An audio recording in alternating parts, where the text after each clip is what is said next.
সরকার গঠন হওয়ার পরও মালদা জেলা প্রাথমিক শিক্ষা সংসদের সভাপতি পদ থেকে পদত্যাগ করছেন না বাসন্তী বর্মন, যার ফলে চরম অস্বস্তিতে পড়েছে জেলা প্রাথমিক শিক্ষা সংসদ।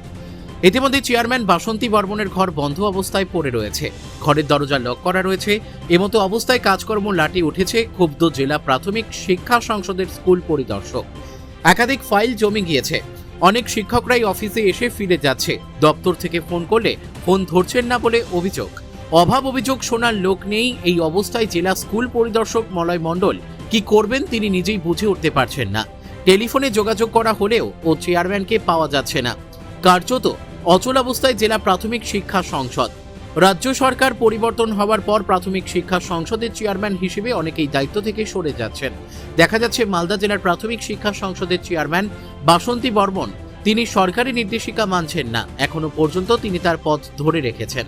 মালদা জেলা প্রাথমিক শিক্ষা সংসদের স্কুল পরিদর্শক মলয় মণ্ডল জানান, 11 তারিখে রাজ্যের স্বরাষ্ট্র দপ্তর থেকে সমস্ত রাজ্য সরকারি দপ্তরের নির্দেশ দিয়েছেন, সমস্ত সরকারি পদ থেকে যারা দায়িত্বে ছিলেন তাদেরকে পদত্যাগ করতে হবে।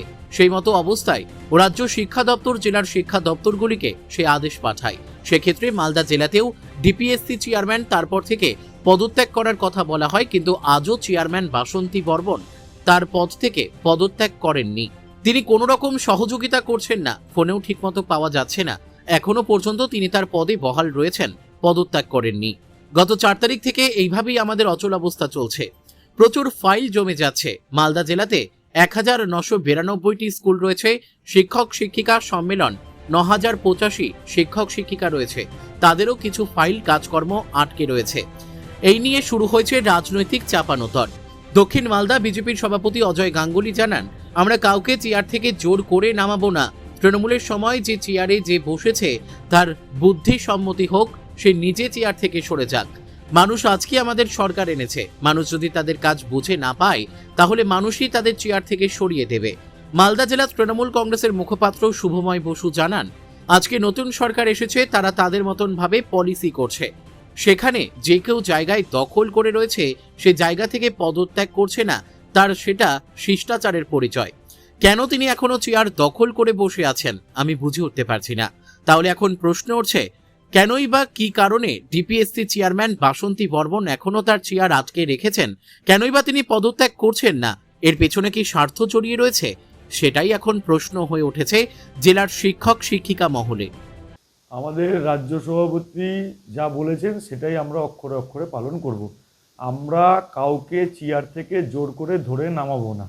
এখন তাদের আমরা চাচ্ছি শুভবুদ্ধি সম্পন্ন তাদের হোক, কারণ মুখ্যমন্ত্রীও বলেছিল আমি চেয়ার থেকে নামবো না। আমরা তো এখন ওই জাতীয় সম্মানীয় ব্যক্তিদেরকে চেয়ার টানাটানি করে একটা ভিডিও করে ছবি ছাড়তে পারবো না। আমরা চাচ্ছি যে যে জায়গাতে যারা আছে, তৃণমূল কংগ্রেসের সময় যে যে চেয়ারে বসেছিল তাদের বুদ্ধিটা শুভ সম্পূর্ণ হোক, তাহলে তারা নিজে থেকে ছেড়ে দিলে ভালো। মানুষ জনতা জনার্দন আমাদেরকে সরকারে এনেছেন, ভারতীয় জনতা পার্টির নেতা নেত্রীদেরকে তাদের চেয়ার থেকে সরাবার কোনো দরকার নাই। মানুষ যদি তাদের কাজ বুঝে না পায় তাহলে মানুষ কতদিন অপেক্ষা করবে? মানুষ তখন তাদের চেয়ার ধরে নানা রকম অত্যাচার করবে, এবং এই অত্যাচারে কিন্তু তখন আমরা মানুষকে আর আটকাতে পারবো না।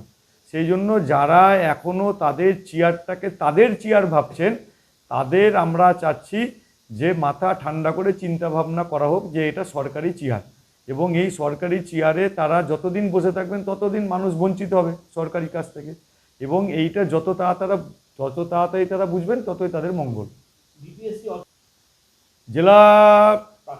জেলা সমাহর্তাকে সমস্তটাই মুখ্যমন্ত্রীর কাছ থেকে নোটিশ এসেছে। যে যে জায়গায় মনে হচ্ছে এরকম অচলাবস্থা সৃষ্টি হচ্ছে তারা তাদের ক্ষমতা প্রয়োগ করে আবার সক্রিয় করতে পারে। তাদেরকে রেখে না রেখে বসিয়ে দিয়ে সম্পূর্ণ ডিএমের কাছে এই গভর্নমেন্ট অর্ডার এসছে। সেই জন্য আমাদের দলের তরফ থেকে কিছু নাই, সাধারণ মানুষ যা চাবে আর পার্টি তাদের পাশেই থাকবে। প্রথম কথা, সব কিছু জিনিসে শিষ্টাচার থাকা, একটা যে কোনো ব্যক্তির শিষ্টাচার থাকাটা দরকার। নতুন সরকার এসছেন, নতুন সরকার তার পলিসি করছে, সেই সময় পলিসি থেকে যে কেউ যেখানে জায়গা দখল করে রাখা বা রিজাইন না দেওয়া তার শিষ্টাচারের পরিচয়। আমরা মনে করি যে রাজনৈতিক যে বার্তা বা সরকারের যে বার্তা, সেই বার্তার সঙ্গে কে মেনেই আগেই তার কাজটা করা উচিত ছিল। এখনও তিনি কেন করছেন না আমি জানি না। তবে আমি একটা কথাই বলবো যে শিষ্টাচার হচ্ছে মানুষের রাজনৈতিক, শিষ্টাচারী মানুষকে মানুষ চেনায়। সুতরাং তিনি কোন আশায় এগুলো করছেন, এগুলো ঠিক নয়। আমি ব্যক্তিগতভাবে মতামত মনে করি যে তার অবিলম্বে এখনই পদত্যাগ করা উচিত।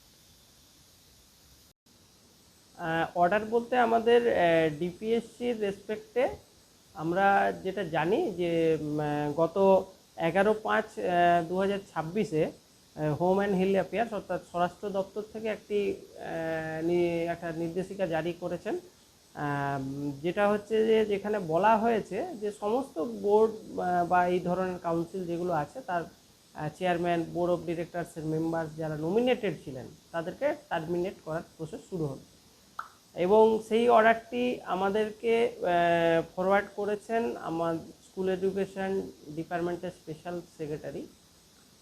সেই মোতাবেক আমরা চলছি এবং আমরা বলতে দ্বিধা নেই যে আমাদের ডিপিএসসিতে বর্তমানে কিছুটা অচল অবস্থাও চলছে, কারণ চেয়ারম্যান তো উনি অফিসে আসছেন না এবং আমার কাছে যতদূর খবর আছে যে উনি এখনও রেজিগনেশন টেন্ডার করেননি। তো রেজিগনেশন টেন্ডার না করার জন্য হয়তো ডিপার্টমেন্ট সেভাবে কাউকে এখানে চার্জ দেওয়াই বলুন বা নতুন করে কাউকে বসানোর ব্যাপারটাতেও বোধহয় এগোতে পারছে না। এই অচল অবস্থাটা মোটামুটি আমাদের 4 তারিখ থেকেই চলছে। 4 তারিখ থেকে প্রচুর দেখছেন ফাইল, এখানে যেটা আমার টেবিলে ফাইল থাকেই না, তো ফাইল জমে যাচ্ছে এবং আর গত পরশু এবং কালকে আমি দপ্তরের নির্দেশ মোতাবেক যিনি চেয়ারম্যান ম্যাডাম আছেন বাসন্তী বর্মন, ওনার সাথে যোগাযোগ করার চেষ্টা করেছিলাম।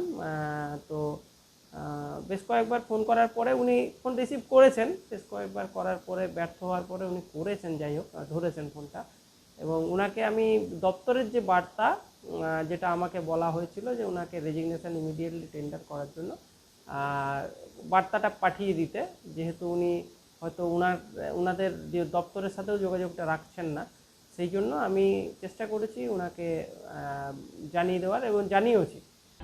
মালদা থেকে পরিতোষ সরকারের রিপোর্ট, কুলিক নিউজ।